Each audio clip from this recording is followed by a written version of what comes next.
Kepala PPATK Ivan Yustiavandana menerangkan telah menemukan perputaran uang senilai 90 triliun rupiah di Sumatera Utara yang diduga terkait dengan kejahatan lingkungan atau green financial crimes.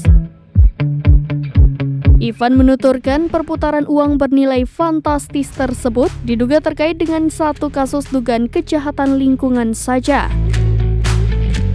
Hal tersebut disampaikannya dalam acara pembukaan GFC Fair 21 Tahun Gerakan Nasional APU-PPT atau Anti Pencucian Uang dan Pencegahan Pendanaan Terorisme yang disiarkan di kanal YouTube PPATK Indonesia pada Kamis 20 Juli 2023. GFC sendiri katanya menjadi tagline dari perayaan 2 dekade APU-PPT tahun ini.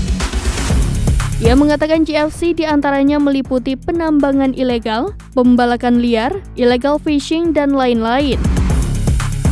PPATK katanya secara serius memperhatikan gerakan GFC.